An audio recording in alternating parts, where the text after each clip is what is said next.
level. We have approximately 60 vehicles available across the country to facilitate intensified activities.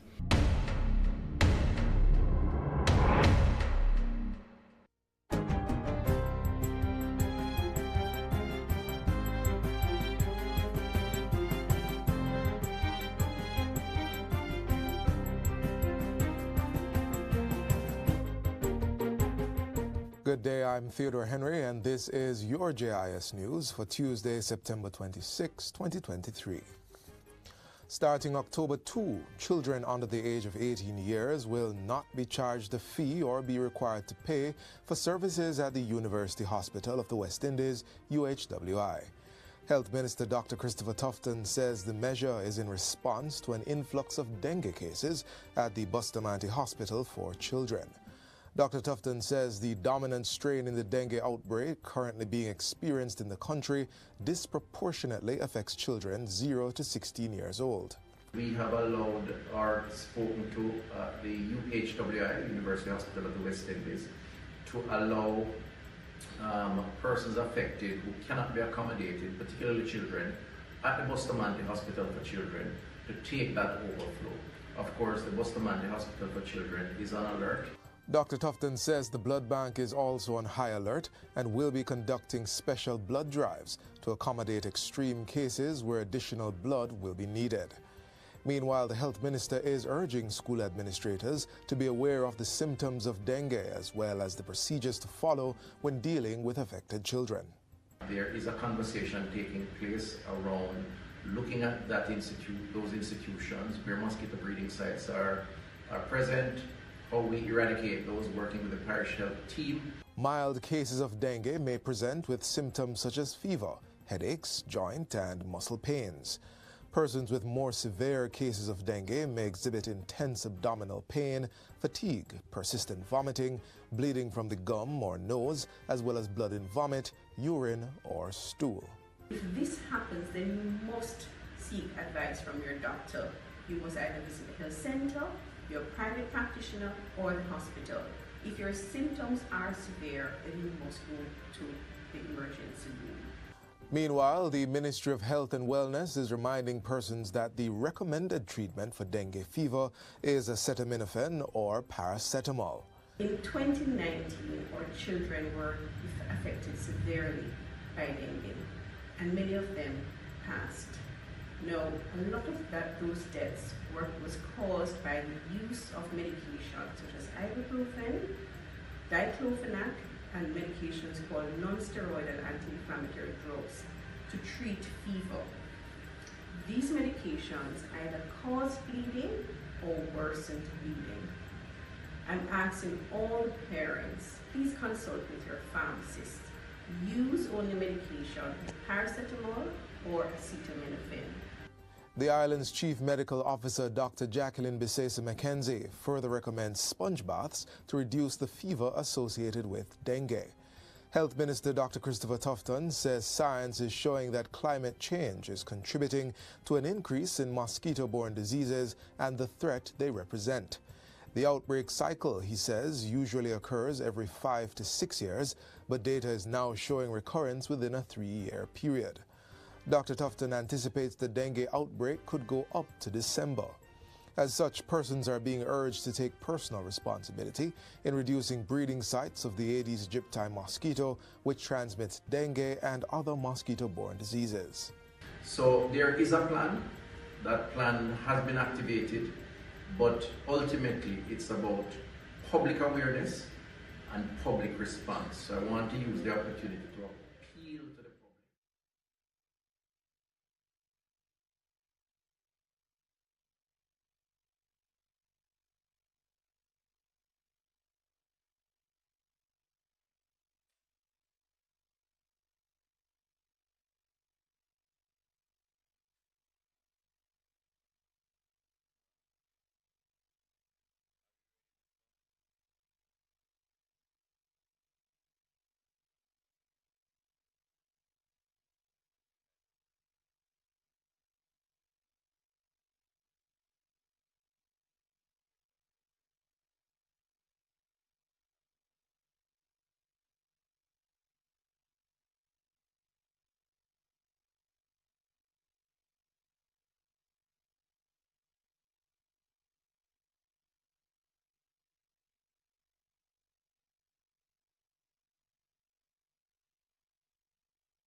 Hi, good morning, and welcome to another post-cabinet press briefing. It's Wednesday, the 27th of September, and it's 8:02, so let's get to it.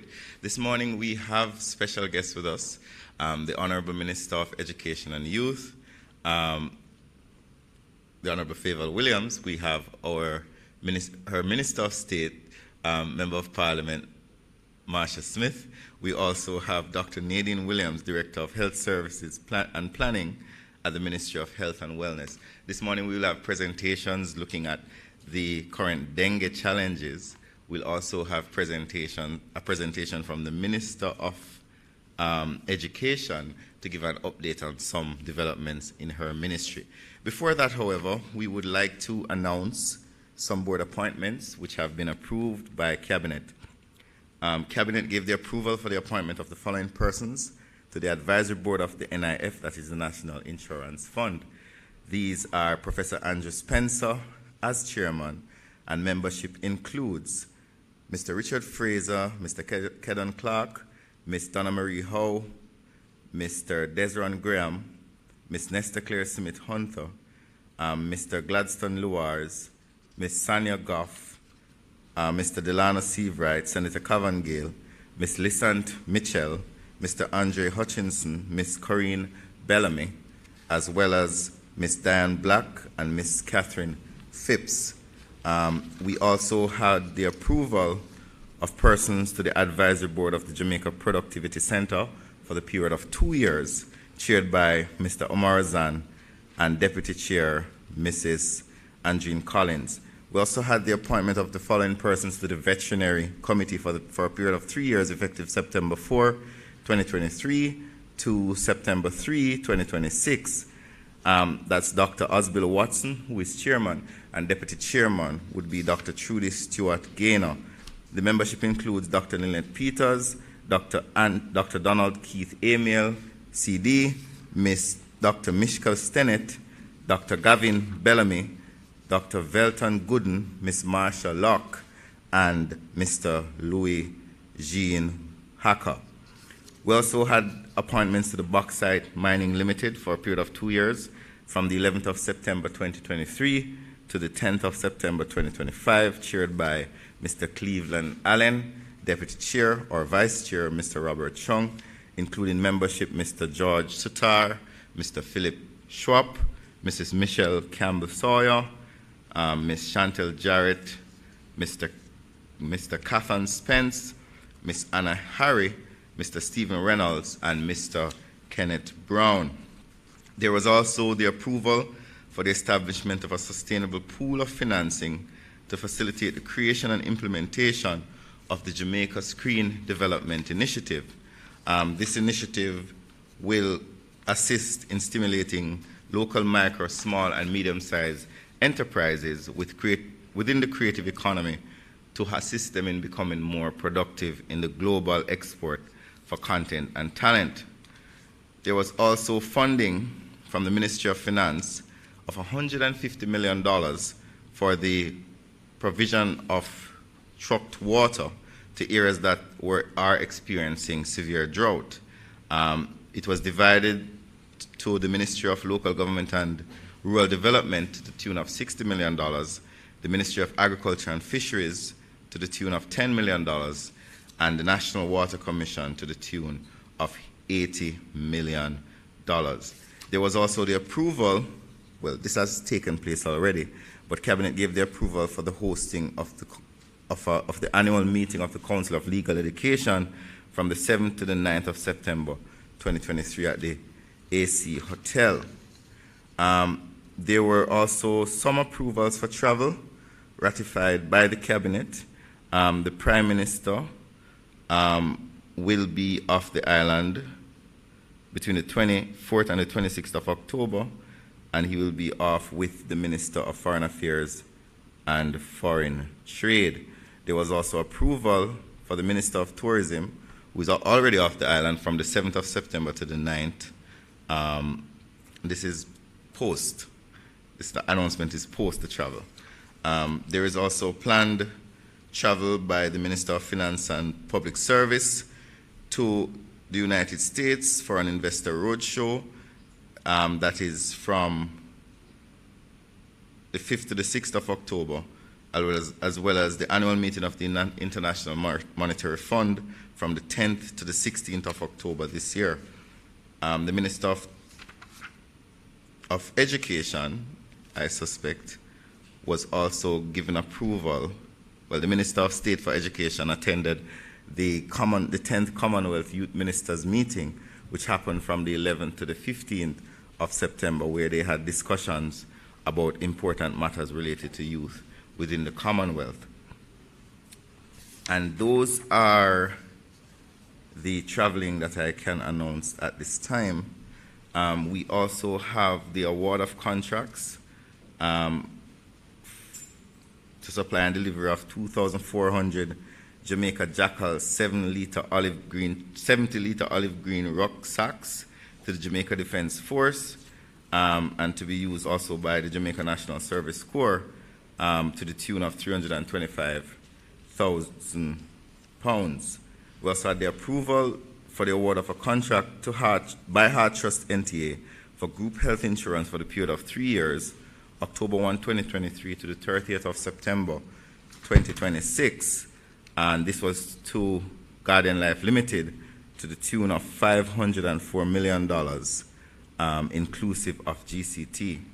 We also had the award of contract to the tune of $90,588,000, including GCT, by the National Housing Trust to Ernst & Young for the provision of external auditing services for that entity, and a contract for $2,194,812 for the provision of dietary services to the KPH and the Victoria Jubilee Hospitals to Caroline Smith and Company, who are concessionaires, I think.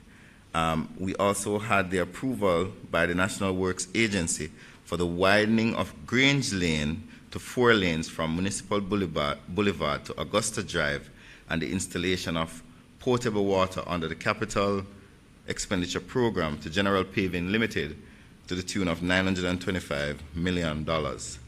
And also, Cabinet gave approval for the award of a contract to the Port Authority of Jamaica for the construction of the North Berth seawall at the Falmouth Cruise Shipping Pier, or Cruise Shipping Terminal in Trelawney, to the tune of $85 million to Rogers Land Development Limited. And this was subjected to consultations with the local authority, which is the Trelawney Municipal Corporation. Those are some of the decisions, board appointments, and travel arrangements as approved by Cabinet in its most recent meetings. We will start off, first of all, the Minister of Education and Youth, who has an update on the education sector, Honorable Favour Williams. Oh, I also forgot to welcome Dr. Kassan Troop, who is the acting CEO of the Ministry of Education. Minister Williams. Thank you so much. Good morning, everyone. Let me acknowledge colleague Minister, Minister Smith, Minister Nesta Morgan, Minister of Information and Youth, members from the various ministries. Let me especially acknowledge Dr. Troop, our acting Chief Education Officer, and other members of the team from the Ministry of Education and Youth. Let me acknowledge as well specially invited guests from our tertiary sector, Dr. Brown, who is here with us, and I know that he's the newly installed president of UTEC, and I know that Professor Denzel Williams, the newly installed principal of UWI Mona, is on his way as well. Dr. Williams from the Ministry of Health and Wellness. Oh, I know. Oh yeah, Dr. Webster Carr, who is never without her mask. Let me acknowledge her. Members of the media, Jamaicans all, good morning again. It is indeed a pleasure to be here once again at post-cabinet press briefing to continue to bring the good news about education and education transformation. And so this morning, I want to announce that we welcome additional new teachers into the education sector. When I last provided an update on September 13th at the last post-cabinet press briefing, I reported and welcomed 1,155 new teachers. Today, we can say welcome to an additional 109 new teachers, putting the total to 1,264 new teachers that have entered classrooms for the year 2023 to 2024. We're making every effort, of course, to ensure that teachers hired in the month of September and have submitted all of their information are paid during the month of September. So I want to say welcome again to new and in-service teachers. Thank you for your continued commitment to nation building. The next slide, please. On the issue of infrastructure and technology, as you know, the Jamaica Education Transformation Commission, or the Orlando-led report, calls on us to significantly increase government's expenditure on school maintenance and capital projects and ensure access to quality broadband for education for all schools. This week, I am delighted to report that Cabinet approved US $30 million to support key areas for which continued improvements are needed to achieve full transformation and modernization of the education sector. And these areas include strengthening of school governance, infrastructure component for STEM and the visual and performing arts at the secondary level of the education system, information and communication technology support, improvements in early childhood and the tertiary sector. And indeed, this morning I'm pleased to welcome Dr. Kevin Brown, again, newly elected president of UTEC. Dr. Brown was appointed in July of this year. Much has already been written about him. In his most recent role, he served as technology project lead for civil aerospace technology and future programs at Rolls-Royce, a leading global aerospace company and provider of jet engines for commercial and defense aircraft.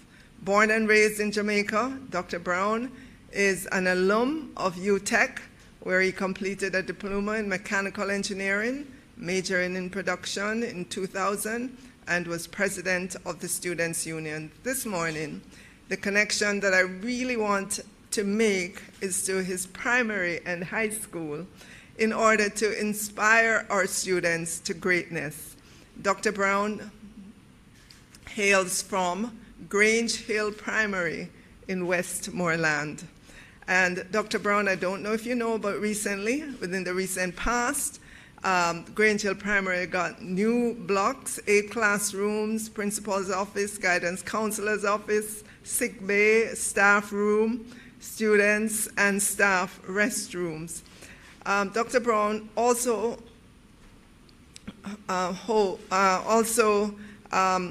attributes his success to his days at Herbert Morrison Technical High School in St. James.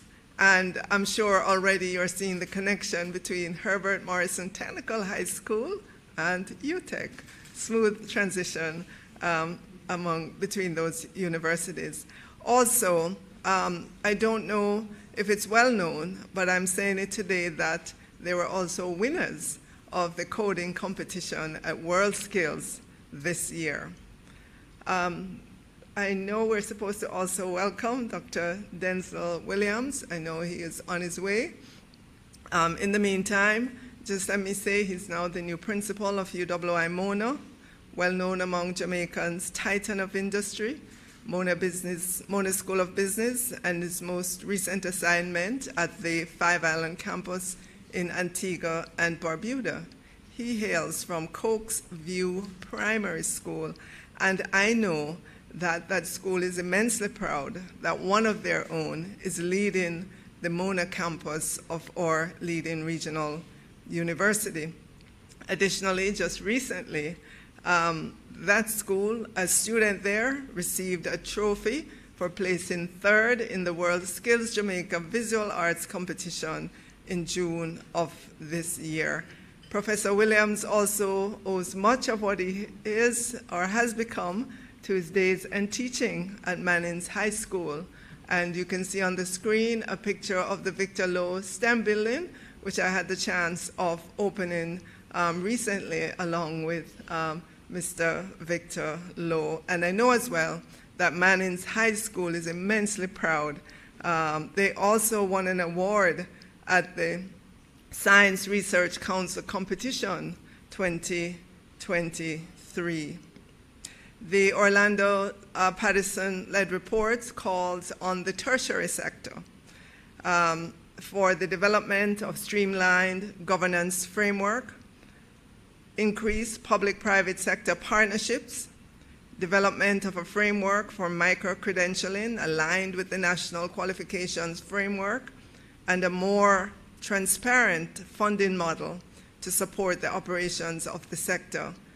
At the Ministry of Education and Youth, we've completed a draft higher education policy that I have sent to both of these leaders and asked them to pay specific attention to the section called funding model.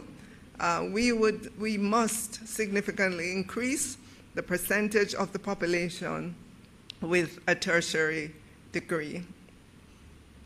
I turn now to civics in schools. Recently, there was a declaration by the leader of the opposition at their recent conference that he will reinstate civics in schools when they become government. I am happy to report that this government has already reinstated civics in schools. On December 13, 2022, this government launched the civics curriculum for various grades. If we could get the next slide, please. And in fact, you will see the evidence of that. Myself in the middle, Dr. Troop, and the then president-elect, who is now the president of the Jamaica Teachers Association, Mr. Leighton Johnson, looking at the civics curriculum for various grades, and that this has been introduced. As you know, Vision 2030 outlines a national development plan for a secure and prosperous future for Jamaica.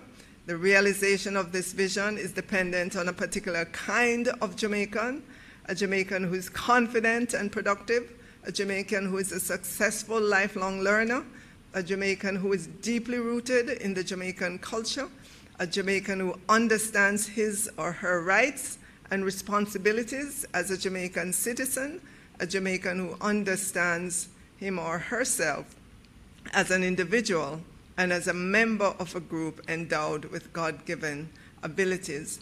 I'm happy to share that there are currently 3 levels of the Civics in School program. For grades 1 to 3, there's an awakening of awareness. For grades 4 to 6, awakening of social consciousness. And for grades 7 to 9, an awakening of social responsibility. I'm also delighted to report that as of September 2023, 584 schools are doing civics in schools, and as you can see, 479 at the primary level and 105 at the high school. So as we move more into this new school year, we are expecting additional schools to come on board, and by the time we end this new school year, we're expecting that all of our primary and secondary schools will have civics in schools. I turn now to parenting as the final on my list of items to report on. During the last post-cabinet press briefing, I informed the nation that during the last school year across the education sector, with the leadership of the Division of School Services and the National Parenting Support Commission, we trained over 41,000 parents in good parenting. And so we're coming into this school year with great expectation of better working relationships with parents and their children's school and between the parents and their children. For this new school year in which we are, the National Parenting Support Commission will lead the training in excess of 100,000 parents under the Citizen Security Program Indicator number 2. The National Parent Support Commission is collaborating with ministries, departments, and other agencies, as well as community organizations to achieve this target. Several strategies have been laid out already, and the work is beginning. There are going to be parent mentors. Our parent places will be very busy across the island. We will have roving parent places as well. Our guidance counselors in our schools will continue to be activated to help with the parenting support programs. And of course, the social workers from the National Parent Support Commission will all be on board. We will be continue to use technology as well, our Stay Connect program, to seek to increase and maintain parental involvement throughout the years for their student. Of course, we continue to have Literacy as a Family Experience pull-out program directed at parents whose children are reading below grade level, with dedicated resource centers linked to Parent Place. And of course, the National Parent Support Commission will continue to collaborate with other ministries, other organizations for the delivery of this program. Nothing on this magnitude has been tried before. We are committed. We are seeing the impact already from the 41,000 parents who have been trained.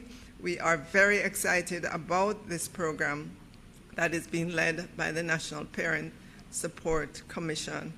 And that is the end of the report to the nation this morning on the good news from the education sector. But before I take my seat, let me acknowledge our Permanent Secretary Acting, Dr. Maureen Dwyer. Thank you so much, ladies and gentlemen.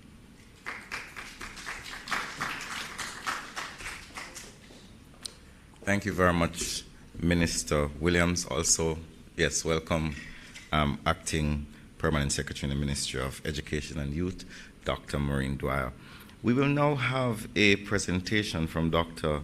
Nadine Williams, who is Director of Health Service Planning at the Ministry of Health and Wellness. I'd like to welcome you to the podium, Dr. Williams.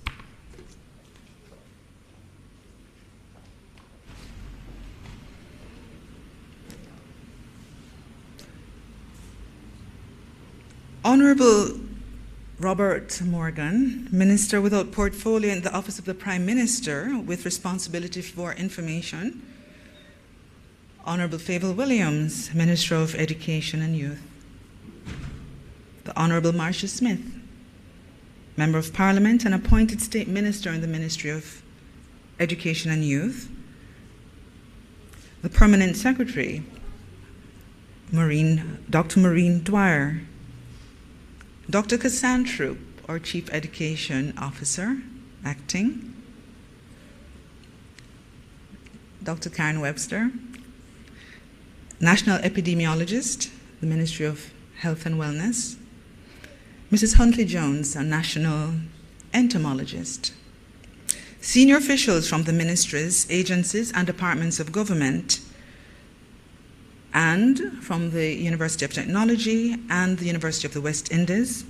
Ladies and gentlemen, members of the media, good morning. The Ministry of Health and Wellness officially declared a dengue outbreak for Jamaica on Saturday, September 23rd, 2023. Having observed that Jamaica had surpassed the dengue epidemic threshold for July and August, and is on a trajectory to do the same for the month of September. This means the country is seeing an increase in the number of cases compared to what is normally seen during these months of the year. As of Friday, September 22, 2023, the country recorded 565 suspected, presumed, and confirmed cases of dengue. Of that number, 78 cases had been confirmed, with the majority of cases seen in Kingston and St. Andrew, St. Catherine, and St. Thomas. The dominant strain is dengue type 2, which last predominated in 2010. The majority of these cases are children between the ages of 5 and 14. There is no dengue-related death classified at this time. However, 6 deaths are being investigated. We wish to remind the public that dengue fever is a mosquito-borne disease. It's an illness that is usually mild, and a person may experience fever, headache and pain behind the eyes, joint and muscle pain, and some vomiting and diarrhea. Rest and adequate hydration is usually enough to see one through the illness. The recommended treatment for fever and muscle pain is paracetamol or acetaminophen. The public is urged to remember this, that aspirin, diclofenac, and ibuprofen, or any medication that is noted to be a non-steroidal anti-inflammatory drug, is not recommended at this time, because these drugs, when used in dengue, have been known to be associated with an increase in the severity of disease.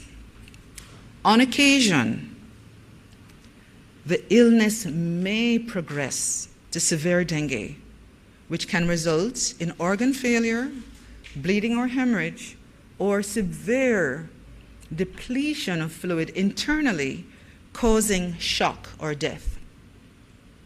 Persons experiencing prolonged fever, severe intense vomiting or abdominal pain, bleeding under the skin and other unusual forms of bleeding, getting confused or feeling very, very weak, are to seek immediate medical attention.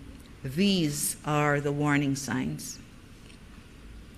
Since 2019, the government of Jamaica, through the Ministry of Health and Wellness, has made significant investment in the vector control program, with over $300 million in acquisition of vehicles, fogging machines, and the expansion of number of staff dedicated to the vector management program. In anticipation of a possible outbreak, the Ministry of Health and Wellness implemented its enhanced vector control program in July of this year. The epidemiological observations has triggered several other actions in the ministry. So the employment of 500 temporary vector control workers has occurred to work along with the 213 permanent staff. Another 600 temporary workers will now be engaged in search and destroy efforts and health education activities. We have extended the opening hours for all our Type 3 to 5 health centers to 8 p.m. starting Monday, October the 2nd, 2023. This will allow for persons to access the facilities to receive treatment and referrals where necessary. Also, as of Monday, October the 2nd, children under the ages of 18 years will, while visiting the University Hospital of the West Indies, not be charged a fee or required to pay for the services to this facility. In addition, the resources from the National Health Fund will expand the community strategies through the engagement of all stakeholders at the community level. The engagement will involve the provision of resources to undertake dengue mitigation strategies. These activities will include support for the removal of bulky waste and drain cleaning exercises across the country. Our National Health Emergency Operations Center, as well as emergency operating centers across the country in all parishes, has been activated and are having weekly meetings. The public is advised that the Aedes aegypti mosquito breeds in any containerized environment, that is, anything that contains water. Some of the common breeding sites for the Aedes aegypti mosquito are drums, tires, buckets, and animal feeding containers.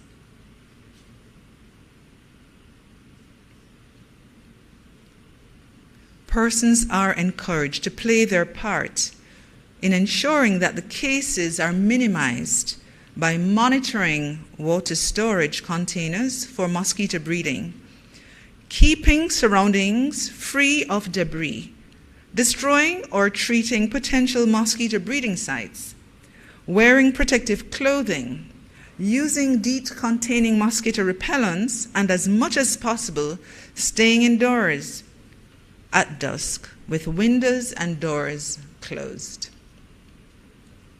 On a final note, we wish to remind the public that we are approaching the flu season. The flu season normally starts in October.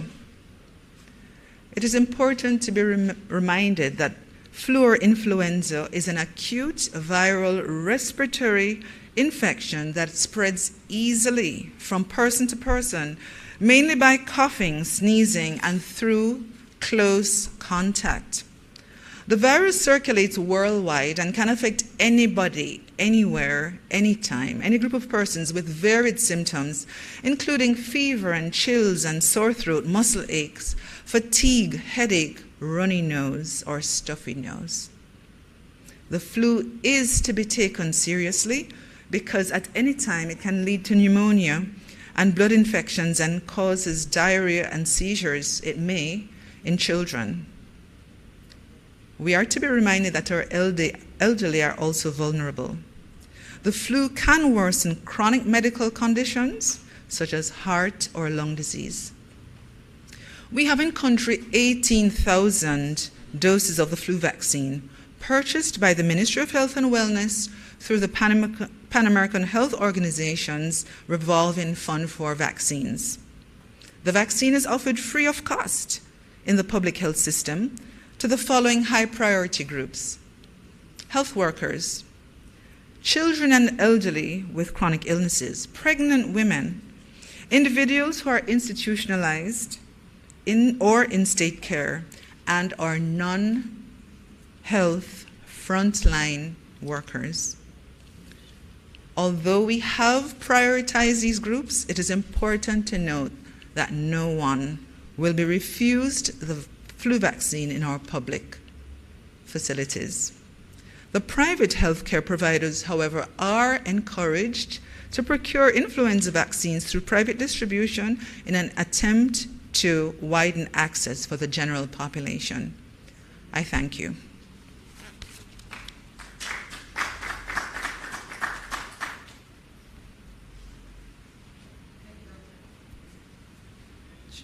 Thank you, Dr. Williams.